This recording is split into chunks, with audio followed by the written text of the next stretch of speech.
Hello students. तो आज की न्यूज़पेपर एनालिसिस शुरू करने से पहले देख लेते हैं कि कल के जो मैंने क्विज दिए थे आपको उसका आंसर क्या है। ठीक है, तो कल मैंने ये स्पेसिफिकली यही क्वेश्चन क्यों दिया था, क्योंकि कल के न्यूज़पेपर में ये एक फोटोग्राफ आया था जिसमें एक छोटा सा फैक्ट लिखा हुआ था, मेंशन था, जहाँ पे रणथंभौर नेशनल पार्क इन राजस्थान। तो आपको पता है कि यूपीएससी में कभी कभी ऐसे वन स्टेटमेंट क्वेश्चंस तो आते ही है कि फलाना नेशनल पार्क कहाँ पे है। ठीक है, तो वैसे या फिर मैच द फॉलोइंग, अगर आजकल के ट्रेंड्स अगर देखे क्वेश्चन वैसे भी आते हैं तो आप ताकि एलिमिनेट कर सको, आंसर कर सको।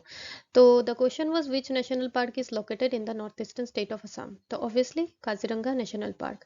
रणथंभौर नेशनल पार्क कहाँ है? राजस्थान। कान्हा नेशनल पार्क वैसे कहाँ है? Madhya Pradesh. And Sundarbans national park West Bengal. तो ये हो गई कल की क्विज की आंसर। तो चलिए आज शुरू करते हैं आज का न्यूज़पेपर 17 जून 2024। तो ये सारे टॉपिक्स मैं कवर करूंगी and tidbits of the day में आज रहेगा again mains fact and map के बदले एक place in news and end करूंगी एक क्विज के साथ फिर से। तो चलिए फर्स्ट हमारा जो है न्यूज़ वो है सेमीकंडक्टर के बारे में। तो सेमीकंडक्टर सेक्टर अभी बहुत सारी डेवलप करने की बातें चल रही है इंडिया में, तो वो सब तो चलो एक अवेयर सिटीजन वाली न्यूज़ हो गई। बट एज एन एस्पिरेंट हमें ये जानना है कि सेमीकंडक्टर का एग्जाम में क्या हेल्प हो सकता है। तो इस सेक्टर के बारे में मेंस में सवाल भी आ सकता है। तो वो आने वाले दिनों में अगर जैसे जैसे और सारे आर्टिकल्स आएंगे तो आगे हम और ज़्यादा इसके बारे में जानेंगे। तो आज basically prelims point of view से कुछ कुछ इसके टिडबिट्स के बारे में जानते हैं। तो सेमीकंडक्टर कौन से सेक्शन में आता है? अगेन साइंस एंड टेक्नोलॉजी वाले पार्ट में, GS 3। तो सेमीकंडक्टर में ना जो प्रॉपर्टीज होती है वो between a conductor and A insulator, मतलब ये इलेक्ट्रिसिटी भी कर सकती है कंडक्ट या फिर नहीं भी कर सकती है। ठीक है, एंड इसकी जो इलेक्ट्रिकल प्रॉपर्टीज होती है ना, ये चेंज कैसे कर सकते हैं? By adding a small amount of certain substance called dopant. तो अगर एग्जाम में कभी ऐसे क्वेश्चन आ जाए dopant is related to which term, ऐसा कुछ आता है ना यूपीएससी में, कुछ सवाल मेडिएवल हिस्ट्री के जैसे आ जाते हैं वैसे साइंस के टर्म्स के भी कुछ आ जाते हैं, तो याद रखना सेमीकंडक्टर। ठीक है, and in its purest form semiconductor is a very weak conductor of electricity. ध्यान रखना वीक, अगर क्वेश्चन में या स्टेटमेंट में स्ट्रॉन्ग आ जाए तो वो गलत होगा। ठीक है, तो एक जो हम आजकल जो इलेक्ट्रॉनिक डिवाइस होती है उसमें कौन कौन सी हमारी एक इंटरडिपेंडेंट कंपोनेंट्स रहती है? एक है semiconductor chips, transistor, fabrication technology and wafers. तो ये जो ट्रांजिस्टर होती है ना, ये basically building blocks of semiconductor chips है, फैब्रिकेटेड ऑन वेफर्स। तो वेफर्स को समझाने के लिए अगर मान लो एक शीट ऑफ पेपर है, ठीक है, एक शीट पेपर शीट जो होते A4 साइज का ही मान लो, वहाँ पे जो हम स्टिकर्स होते थे पहले, हमें खिलौने के साथ मिलता था या चॉकलेट के साथ मिलता था, या फिर स्टैम्प पेपर स्टैम्प्स वाले जो हम लेटर में लगाते थे, तो वो सारे अगर हम टुकड़े टुकड़े चिपका दे तो एक एक जो टुकड़ा होता है वो होता है सेमीकंडक्टर चिप्स, एंड उसको एक एक अलग अलग काट लेते हैं तो वो एक एक semiconductor chips with respect to device वो क्रिएट हो जाता है। ठीक है, तो उस जो शीट पेपर, ओवरऑल जो शीट ऑफ पेपर, उसको हम कहते हैं वेफर्स। ठीक है, और जो उसमें चिप्स जैसे वो स्टैम्प्स या फिर हमारी वो स्टिकर्स जो हम चिपकाते हैं वो होता है सेमीकंडक्टर चिप्स। तो ये ऐसे ही आसान भाषा में थोड़ा समझाने के लिए मैंने बोल दिया ताकि एक स्ट्रक्चर आपके माइंड में सेट हो जाए कि वेफर क्या है एंड चिप्स क्या है। ठीक है, and transistor is the building block of semiconductor chips. Transistor can function as electronic switch, amplifier और a part of high frequency signal circuit. तो ये कुछ स्टेटमेंट वाइज अगर क्वेश्चन आते हैं एग्जाम में, जो एक बहुत ही जनरल स्टेटमेंट होती है, जो साइंस एंड टेक में हम all of the above mark करके आते हैं तो उस टाइप के क्वेश्चन में ये आ सकता है। ठीक है, तो वहाँ पे आप मार्क कर सकते हो। तो ये मैंने एक आपके आइडिया के लिए दिया कि कहाँ पे सबसे ज़्यादा ये सेमीकंडक्टर चिप्स मैन्युफैक्चर होती है। तो सबसे ज़्यादा इसके मुताबिक तो साउथ कोरिया, ठीक है, चाइना एंड ताइवान में लगभग एक ही है, एंड सबसे जो कम है वो है साउथ ईस्ट एशिया, जो इसलिए अभी डेवलप किया जा रहा है। ठीक है, तो वही वेफर जो मैंने थोड़ी देर पहले आपको अभी समझाया लास्ट स्लाइड में, इसी के बारे में मैंने ये लिखा। तो करंट स्टैंडर्ड वेफर साइज जो है वो 300 mm है, जिसको हम बढ़ाने की कोशिश कर रहे हैं 450 mm तक। ठीक है, तो ये कुछ मैंने एक सेमीकंडक्टर का कैसे क्या होता है वो थोड़ा सा लिख दिया, एक बार रीड कर लोगे तो एग्जाम में अगर कुछ आ जाए तो एलिमिनेट कर पाओगे, एक ब्रीफ आइडिया रहेगा आपको। लेकिन अब अगर पूछोगे कि सेमीकंडक्टर डेवलप करके क्या ही होगा, तो हम है ना सेमीकंडक्टर बहुत सारा इंपोर्ट करते हैं, कहाँ से? Taiwan, Singapore, Hong Kong, Thailand, Vietnam. तो वो कम हो जाएगी, तो हमारी वो कॉस्ट कम हो जाएगी, तो वो हम अपने इंडिया में डेवलपमेंट में लगा सकते हैं वो कॉस्ट, है ना। तो मैं सिंपल सिंपल भाषा में समझा रही हूँ ताकि आपको वो simple, overall mains answer writing perspective में तो और बहुत कुछ लिखना होगा, बट ये थोड़े से ब्रीफ में आपको आइडिया दे रही हूँ, ठीक है। फिर देन आत्मनिर्भर भारत, हमें खुद से इनोवेटिव टेक्नोलॉजी जो डेवलप करना है, उससे क्या होगा? स्किल डेवलपमेंट होगी, जॉब जनरेशन होगी, तो दिस आत्मनिर्भर will create a good economy for us, right. तो ये आत्मनिर्भर का पार्ट भी है। देन फिर ये आत्मनिर्भर भारत के थ्रू जब हम ये खुद से डेवलप करना चालू करेंगे, then information and communication technology industry grow होगी, जो एडवांटेज किस चीज़ के लिए होगी? Fourth industrial revolution. एंड ऐसे ही इतने सारे डेवलपमेंट के साथ जब एक कम्युनिकेशंस टेक्नोलॉजी जब एक नेशन की डेवलप होती है, तो वो ऑब्वियसली स्ट्रेटेजिक के लिए भी इम्पॉर्टेंट बन जाती है, एंड नेशनल सिक्योरिटी के लिए भी। जैसे ट्रांसमिशन ऑफ पावर कम्युनिकेशन में अपडेटेड टेक्नोलॉजी की तो ज़रूरत होती है ना, तो इसलिए ये काम में आ जाएगा, ठीक है। तो ये हो गया सेमीकंडक्टर की एक, आपको लगभग थोड़ा बहुत तो आइडिया हो चुका होगा बीइंग एन एस्पिरेंट। यहाँ पे कुछ टेक्निकल आपको उतनी खास जानने की जरूरत नहीं है from exam point of view. अब आता है next, United Nations security council. ये हमारा जीएस पेपर 2 इंटरनेशनल ग्रुपिंग्स के अंडर सिलेबस के आता है, ठीक है। तो वो यूपीएससी में फैक्चुअल पूछेंगे, एंड मेंस में कई कबार क्वेश्चंस आ चुका है इस यूनाइटेड नेशन सिक्योरिटी काउंसिल। तो आइए जानते हैं इसके बारे में। तो यूनाइटेड नेशन सिक्योरिटी काउंसिल जो होती है ना, ये one of the 6 principal organ of United Nation. अगर कल का न्यूज़पेपर एनालिसिस आपने सुना होगा, वहां पे मैंने कहा था ना कि जो G7 ग्रुपिंग है वो है इनफॉर्मल, एंड ये यूनाइटेड नेशन जो है वो फॉर्मल, मीन्स इनका एक अपना चार्टर होता है जिसके मुताबिक ये रेगुलेट करते हैं, ठीक है। तो ये United Nation security council one of the 6 principal organs of United Nations. बाकी 5 ऑर्गन्स कौन सी है? General assembly UNGA, trusteeship council, economic and social council, and international court of justice, and last है हमारा सेक्रेटेरिएट, ठीक है। और ये जो यूएन चार्टर की कब स्टेब्लिशमेंट हुई थी, जो ये यूएनएससी की 1945 को। तो बेसिकली इनका काम क्या है यूएनएससी का? To maintain international peace and security. Headquarter कहाँ है? न्यूयॉर्क, ठीक है। तो अब इसके जो मेंबर वाले कितने कंसिस्ट करते हैं, ये थोड़ा आपको जानना ज़रूरी है from both prelims and mains, and also interview कभी कभी पूछ लेंगे आपको।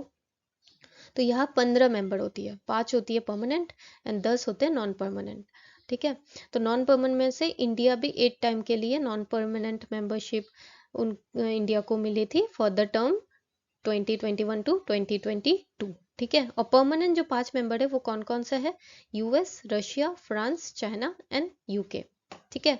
तो अब आगे क्या है कि इसमें ना जो यूनाइटेड सिक्योरिटी काउंसिल में इंडिया भी आना चाहता है एज परमानेंट, बट वो आ नहीं पा रहा, क्योंकि देखो ये जो परमानेंट मेंबर्स है ना, ये 5, इनके पास आप नाम से ही पता चल जाएगा आपको कि परमानेंट है। ऑब्वियसली इनकी कुछ तो ज़्यादा पावर होगी in comparison to this non permanent members, है ना। तो इनकी जो इनकी जो वेटो पावर है ना, ये वेटो पावर बहुत वैल्यू रखती है। कैसे कैसे कि अगर जैसे इस चीज़ में अगर कुछ हमें डिसीजन लेना है यहाँ पे, ठीक है, तो हमें कुल चाहिए 9 मेंबर्स की वोट, बट वहाँ पे अगर in one of those 5 permanent member अगर नो वोट करे, देन फिर वो क्रिएट करता है block in the passage of that resolution, है ना। तो यहाँ पे चाइना भी है, तो चाइना ऑब्वियसली नहीं चाहेगा कि इंडिया परमानेंट मेंबरशिप में आए। तो ये कुछ टिडबिट्स कंट्रोवर्सीज तो चलती ही रहती है, बट देन आपको ये याद रखना एग्जाम पॉइंट ऑफ व्यू से कि इंडिया फिलहाल तो नॉन परमानेंट मेंबर था अप टू 2022, ठीक है। तो ये जो each year the general assembly जो यूनाइटेड नेशन के जो प्रिंसिपल जो मैंने बोला था कि 6 ऑर्गन्स है, उसमें से जो जनरल असेंबली होती है यूएनजीए, वो इलेक्ट करती है 5 non permanent member out of 10 permanent non permanent member for a 2 year. मतलब जो वो इंडिया जो 2 साल के लिए नॉन परमानेंट मेंबर बनी थी ना, वो इलेक्ट कौन करता है? वो जनरल असेंबली उनकी यूनाइटेड नेशंस की, ठीक है। And the 10 non permanent members सीज are distributed on a regional basis, ये डिस्ट्रीब्यूट होता रहता है, but then the council mini president is a capacity that rotate every month among its 15 member. तो जो काउंसिल्स की प्रेसिडेंसी है ना, वो ज़रूरी नहीं है कि परमानेंट मेंबर हो या फिर नॉन परमानेंट मेंबर हो, ठीक है, वो कहीं से भी हो सकते हैं, means permanent also non permanent, तो हर मंथ रोटेट करती रहती है। एंड यहाँ पे जो कुछ नॉन मेंबर है, मतलब कि ना ही वो नॉन परमानेंट है ना ही वो परमानेंट मेंबर, बाकी जो सदस्य होते हैं वो भी पार्ट ले सकते हैं इस डिस्कशन में, मीटिंग्स में, बट वो वोट नहीं कर सकते, ठीक है। अब हिस्टोरिकल पर्सपेक्टिव से एक फैक्ट अगर हम याद रखना चाहे कि India was offered to join the UNSC by both the super power the US and the Russia, तब के टाइम पे सोवियत यूनियन, ठीक है। बट देन 1950 एंड 1955 के दौरान इंडिया ने ये ऑफर डिनाई कर दिया था, क्योंकि तब कोल्ड वॉर पॉलिटिक्स का एरा था, ठीक है। तो ये थोड़ी बहुत हो गई यूनाइटेड नेशन सिक्योरिटी काउंसिल्स कि इनके पास ये 5 परमानेंट मेंबर्स के पास ज़्यादा वोट वेटो पावर होने के वजह से वैल्यू ज़्यादा होती है। कोई भी रेजोल्यूशन अगर हमारे लिए अच्छा हो, अगर ये मना कर दे तो हम वो नहीं कर सकते। तो लेट्स सी आगे आगे इंडिया को परमानेंट मेंबरशिप मिलने की चांसेस तो है। नेक्स्ट न्यूज़ है ईवीएम। ये ईवीएम न्यूज़ इसलिए है क्योंकि बहुत सारे आपको पता ही है पॉलिटिकल एलिगेशंस, क्रिटिसिज्म तो होते ही है। देन हमारे एग्जाम पॉइंट ऑफ व्यू से हमें क्या जानना है, ईवीएम के बारे में बेसिक चीज़ें। तो हमें सबको पता है कि ये वोट्स रिकॉर्ड करता है इलेक्ट्रॉनिकली, बट ये फर्स्ट यूज़ कहाँ पे हुआ था, परावूर असेंबली कंस्टिट्यूएंसी इन केरला 1982। फिर 1998 से इलेक्शन कमीशन ने ईवीएम की यूज़ बढ़ा दी एंड 2003 में सारे state election and by election EVM के बेसिस, ईवीएम के थ्रू ही हुई, ठीक है। एंड इस चीज़ से एनकरेज होकर 2004 में इलेक्शन कमीशन ने ये घोषित कर दिया कि अब से सारा लोकसभा इलेक्शन ईवीएम से ही होगी, ठीक है। तो ये एक टाइमलाइन है बस, कि कभी अगर टाइमलाइन क्रोनोलॉजी मैच करने को आ जाए स्टेटमेंट में तो आप एलिमिनेट कर सको, not only for UPSC, for other state PCS और गवर्नमेंट एग्जाम्स, ठीक है। तो ये डिजाइन किसने किया था, election commission in collaboration with 2 public sector undertaking, that is Bharat electronic limited Bangalore which is under ministry of defence and electronic corporation of India limited Hyderabad under department of atomic energy. तो ये थोड़ा सा आप ब्रीफ आइडिया रख लो, एक बार आप सुनोगे तो हाँ जानना चाहिए ओवरऑल कि क्या किधर हो रहा है। देन ईवीएम मशीन जो होती है इसमें 2 यूनिट होती है। एक है कंट्रोल यूनिट, ये पोलिंग ऑफिसर के पास होता है, जहाँ पे आप जो आपको इंक लगाते हैं वहाँ पे जो पोलिंग ऑफिसर बैठे होते हैं उनके पास एक आप देखे होंगे ऐसा सेटअप रहता है, दैट इज कंट्रोल यूनिट। और जहाँ पे आप वोट करते हो वो है बैलेटिंग यूनिट, जो वोटिंग बूथ पे होती है। बट आपने देखा होगा इलेक्शंस में सब आपके सब दोस्तों के सेंटर एक ही जगह तो नहीं होती है, हर अलग अलग स्कूल में होती है। वो क्यों, एक ही साथ भी तो कर सकते थे ना। बट देन पॉपुलेशन कंट्रोल करना वो तो एक रीजन है, लॉ एंड ऑर्डर वो भी एक रीजन है। बट देन एन ईवीएम मतलब एक EVM machine record maximum 2000 votes, उससे ज़्यादा वो नहीं कर सकता, इसलिए हम इतने सारे सेंटर्स क्रिएट करते हैं ताकि सब पॉपुलेशन वाइज अच्छे से वोटिंग कर सके। बट और एक इसमें फैक्ट है, इसे ना they do not require electricity, वो बैटरी से रन होती है, assemble by Bharat Electronics Limited. ये बस ऐसे ही फैक्चुअल है, बट ये याद रखना कि इलेक्ट्रिसिटी जरूरी नहीं होती है। And the microchip used in EVM is a one time programmable marks chip, जो रीड भी नहीं कर सकता या ओवर रिटन भी नहीं हो सकता। तो ये हो गई ईवीएम के बारे में बेसिक टिडबिट्स। तो आई होप अभी आपको ये क्वेश्चन आए तो थोड़ा बहुत आप एलिमिनेट कर लोगे एंड आइडिया तो आपको हो ही गई बहुत सारी चीज़ों की। नेक्स्ट है जो साइंस एंड टेक के अंडर हमारी आती है जीएस पेपर 3, ब्लैक होल। तो ये न्यूज़ आई आज कुछ मींस डिस्कवर किया गया मल्टी इंस्टीट्यूशनल टीम ने जो new black hole binary system. तो इसमें आपको ये याद रखना है कि जो new black hole binary system उसका नाम स्विफ्ट, ये नंबर इतने याद रखने की जरूरत नहीं है, स्विफ्ट याद रखना, using data obtain from AstroSat. AstroSat क्या है, India first dedicated space astronomy observatory, first याद रखना, which is in orbit around the earth. तो अगर एग्जाम में स्विफ्ट टर्म कहाँ से रिलेटेड, किससे रिलेटेड है, मिडिएवल हिस्ट्री है या फिर एनवायरनमेंट का कुछ है, तो याद रखना it's related to black hole, ठीक है। एंड ब्लैक होल क्या होता है, it's an astronomical object with a gravitational pull so strong that nothing not even the light can escape it, ठीक है। तो ये एक फ्लैश कार्ड है, मैंने प्रिपेयर किया था, यहाँ पे मैंने अटैच कर दिया। तो ब्लैक होल के बारे में आप पढ़ सकते हो। ये टाइप्स ऑफ ब्लैक होल है, ये आपको बस एक बेसिक आइडिया कि हाँ अगर एग्जाम में आ जाए किसी भी एग्जाम में तो आपको पता होनी चाहिए। Primordial black hole formed in the first second after the birth of the universe. तो ये याद रखना, यूनिवर्स फॉर्म हुआ था द प्रीमोर्डियल, थोड़ा ऐसा टर्म्स इंटर रिलेट करके पढ़ते जाना। फिर stellar black holes formed when the center of a very big star falls upon itself or collapses causing a supernova। तो याद रखना stellar supernova SS। But then supernova से सुपरमेसिव कंफ्यूज मत करना। सुपरमेसिव याद रखना, यूनिवर्स गैलेक्सी बहुत massive structure होती है, तो supermassive black hole almost every large galaxy including our Milky Way has a supermassive black hole at its centre. ठीक है, तो एंड जो चौथा है वो है intermediate black hole. It ranges from around 100 to 1000 of times the sun mass. जो सन मास से भी बहुत ज्यादा है वो है इंटरमीडिएट ब्लैक होल। तो ऐसे याद रख लेना ना कि यूनिवर्स के जन्म के टाइम पे primordial, supernova, stellar SS, but supermassive is universe galaxy, तो गैलेक्सी से रिलेटेड वाला सुपरमेसिव, एंड इंटरमीडिएट वाली सन मास से रिलेटेड जो बचा है वो है इंटरमीडिएट। ठीक है, देन आता है नेक्स्ट हमारा चकमास एंड हाजोंग्स। तो एग्जाम में स्टेट PCS हो या फिर UPSC हो, कभी कभी ट्राइब्स के नाम, कम्युनिटीज के नाम, कहाँ से, किधर रहते हैं, क्या है, वो बहुत सारे पूछते हैं। वैसे तो ये सोसाइटी के अंदर, एथनिसिटी के अंदर भी ये टॉपिक आती है। तो चलिए जानते हैं इसके बारे में। तो they are ethnic people who lived in Chittagong hill tracts, जो कहाँ पे लोकेटेड है, बांग्लादेश। ठीक है, most of which are located in Bangladesh. Chakmas actually Buddhist है, मोस्टली प्रिडोमिनेटली बुद्धिस्ट होते हैं। हजोंग्स आर हिंदूज। कहाँ पाया जाता है, north east India, West Bengal, Bangladesh and Myanmar. They fled they fled Bangladesh, जो पहले ईस्ट पाकिस्तान हुआ करता था, in 1964 to 65 and came to India and settled in Arunachal Pradesh. क्यों आए थे? क्योंकि उन्होंने अपनी जमीन को खोया था। क्यों? क्योंकि development of Kaptai dam on the Karnaphuli river Bangladesh. किसी भी डेवलपमेंट आती है तो बहुत सारे सेक्शंस के तो डिस्प्लेसमेंट होती है, तो वन ऑफ देम इनका हुआ था। देन हजोंग्स, जो कि एक जो हिंदूज है, तो उनको फेस करना पड़ा था religious persecution as they are non Muslim and did not speak Bengali. ठीक है, तो ये सेटल जो अरुणाचल प्रदेश में हुए थे, कौन कौन से डिस्ट्रिक्ट में, लोहित, चांगलांग एंड पापुम पारे। ठीक है, तो ये डिस्ट्रिक्ट का नाम इसलिए दिया, कभी क्वेश्चन आ जाए कि लोहित, चांगलांग, पापुम पारे डिस्ट्रिक्ट कौन से स्टेट में है, तो आप बाकी नॉर्थ ईस्ट स्टेट से कंफ्यूज मत होइएगा, वो अरुणाचल प्रदेश में है। ठीक है, तो ये चकमास और हाजोंग्स के जो है, अभी आप कह सकते हो जो सुप्रीम कोर्ट है ना, 2015 में उन्होंने कहा था सेंटर को कि आप इनको सिटीजनशिप दे दो, बट इनको नहीं दिया गया।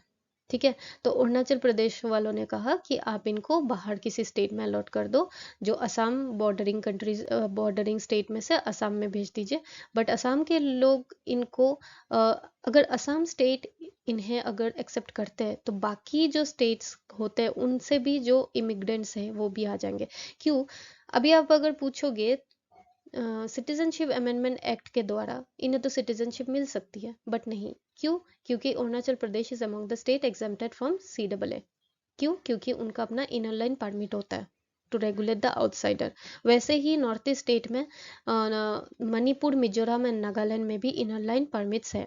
तो अगर असम में इनको रहने दिया जाए, तो असम से बाकी जो ये स्टेट्स है इनसे भी आने की संभावना है, एंड उससे एक इकोनॉमिक एंड सोसाइटल क्राइसिस बन सकती है। इसलिए दोनों तरह की गवर्नमेंट अभी भी बातचीत में है कि एक सोल्यूशन क्या लेनी चाहिए।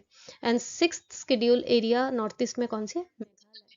ठीक है, अभी देन बिफोर, इसके एक हिस्ट्री भी है कि बिफोर पार्टीशन ये जो बुद्धिस्ट ट्राइबल ग्रुप है ना, उन्होंने कहा था कि ये चिटागंग हिल ट्रैक्स इंडिया के पार्ट में ही वो आना चाहते थे। बट जो Bengal Boundary Commission headed by C Radcliffe, उन्होंने एलोकेट कर दिया था इस चिटागंग हिल ट्रैक्स को ईस्ट बंगाल को, अभी के बांग्लादेश को, before granting independence to India. तो ऑब्वियसली इससे बहुत सारा डिसकंटेनमेंट तो आया ही है, एंड अब तक ये स्ट्रगल कर रहे हैं, प्रोटेस्ट कर रहे हैं बहुत सारी। तो आगे देखेंगे इसके क्या डेवलपमेंट्स होते हैं, उसके साथ साथ हम और इसके बारे में जानेंगे। लेकिन आपको ये याद रखना, inner line permit north east में किस किस स्टेट में अभी भी है, 6 शेड्यूल के एरिया के अंडर कौन सी आती है, तो ये सब आप थोड़ा सा प्रीलिम्स के रिलेटेड याद रखना। देन हमारा आ गया टिडबिट्स ऑफ द डे। तो यहाँ पे ना, north east first fuel depot operated by prisoners to come up at Barpeta. ठीक है, असम में। तो ये जो है, यहाँ पे ये दिया गया है बेसिकली कि जो प्रिजनर्स है, जो अभी जेल में है due to their ill doings बोल सकते हो, तो उनको अभी ऐसे सेंटर खोला गया है जहाँ पे वो काम कर सकते हैं। ठीक है, क्यों काम? ताकि वो जेल पे रहते हुए ही उनको आदत हो जाए एक सोसाइटी में अच्छे से रहने से, ईमानदारी से पैसे कमाना, रहना कैसे होता है। तो वो एक प्रैक्टिस भी होती है, ठीक है, क्योंकि आपका मेंटल हेल्थ भी बिगड़ जाता है जब आप ऐसे स्थिति में रहते हो। और फिर जब आपको जेल से छुटकारा भी मिल जाती है, फिर सोसाइटी में आप, सोसाइटी के लोग भी आपको एक्सेप्ट नहीं करते हैं ना, आप खुद को भी बहुत अंडर कॉन्फिडेंट फील कर सकते हो। तो ये सबसे उनका स्किल भी बढ़ेगा, इनोवेटिव उनको आइडियाज भी आएंगे। ऑल्सो यहाँ पे ये भी इनिशिएटिव लिया गया है कि जो अच्छे कंडक्ट रखेंगे उनको ज़्यादा प्रेफरेंस दिया जाएगा यहाँ पे जॉब करने के लिए। तो ऑब्वियसली जेल में जो है उनके बीच आपस में वो अच्छे कांटेक्ट रखने की भी कोशिश तो करेंगे। तो ये एथिक्स में हम यूज़ कर सकते हैं कि अगर एक इंसान पहले अगर निगेटिव उसने कुछ किया भी, then he can convert himself in with respect to positive वाली माइंडसेट। ठीक है, ऐसा कुछ नहीं है कि पहले अगर वो बुरा था तो बाद में भी वो हमेशा बुरा इंसान ही रहेगा। हम कर सकते हैं, और हम कर सकते हैं इसलिए गवर्नमेंट ऑफ इंडिया भी, स्टेट गवर्नमेंट्स भी ऐसे इनिशिएटिव्स लाते हैं जहाँ पे right to life and dignity के साथ जीना सबका अधिकार होता है। एंड उस बेसिस पे उस अधिकार को प्रैक्टिस करने के लिए ऐसे इनिशिएटिव गवर्नमेंट द्वारा ली जाती है। तो आप ऐसे में भी कभी कोट कर सकते हो किसी आंसर में, एंड एथिक्स में तो आप कोट कर ही सकते हो जब ऐसे साइकोलॉजी बेस्ड वाले क्वेश्चंस आते हैं। ठीक है ना, तो ये एक आर्टिकल इसलिए मैंने आज ये आपसे शेयर किया। एंड देन है एक प्लेस इन न्यूज। तो ये एक न्यूज में था photo, Pobitora wild life sanctuary in Morigaon district, Assam में। ठीक है, तो पोबितरा वाइल्ड लाइफ सेंचुरी को मिनी काजीरंगा कहा जाता है क्योंकि it has the highest density of one horned rhinos in the world and second highest concentration in Assam after Kaziranga national park. Kaziranga national park के बाद इस वाइल्ड लाइफ सेंचुरी में ही highest density of one horn rhinos पाई जाती है। One horn rhinos are endangered, and इसमें और भी बहुत सारे मैमल्स पाई जाती है। ऑब्वियसली एक वाइल्ड लाइफ सेंचुरी में तो एक ही एनिमल तो नहीं रहेंगे, है ना। एंड ये 72% of Pobitora sanctuary consist of wet savanna of arundo donax and saccharum. ठीक है, तो वे वेट सवाना वेजिटेशन कहाँ से अगर रिलेटेड है तो ये याद रखना, पवित्र wild life century. And the remaining water is covered by water bodies. तो ये थोड़ा सा ब्रीफ आइडिया आपको होना चाहिए, एज नॉर्थ ईस्ट से तो बहुत सारे क्वेश्चंस आते ही है प्रीलिम्स में भी, है ना, एंड पूछा भी जाता है बहुत सारे गवर्नमेंट एग्जाम के इंटरव्यू में भी, है ना, क्योंकि नॉर्थ ईस्ट तो अभी बहुत डेवलप हो रही है एंड इसके साथ साथ गवर्नमेंट की अपनी look east policy, act east policy के अंडर तो बहुत इंपॉर्टेंट एक पार्ट है। ठीक है ना, तो ये हो गया प्लेस इन न्यूज। अब आता है एंड पार्ट हमारा क्विज ऑफ द डे। तो ये क्वेश्चन का आप आंसर कमेंट सेक्शन में देना। The question is consider the following statement, the election commission of India is a 5-member body, the union ministry of home affairs decide the election schedule for the conduct of both general and by election, election commission resolves the dispute relating to splits and merger of recognized political parties। तो इनमें से कौन सा option सही है आप comment section में बताना जरूर। ठीक है ना, और ये 2017 में यूपीएससी में ऑलरेडी पूछा गया है। तो obviously PYQs are important for us, and इसलिए ये सब क्वेश्चंस को अटेम्प्ट करना ज़रूरी है। तो आप कमेंट सेक्शन में बताना। तो आज के लिए इतना ही। आई होप आपने थोड़ा बहुत तो ज़्यादा टॉपिक्स के बारे में समझा होगा। तब तक के लिए take care and happy studying.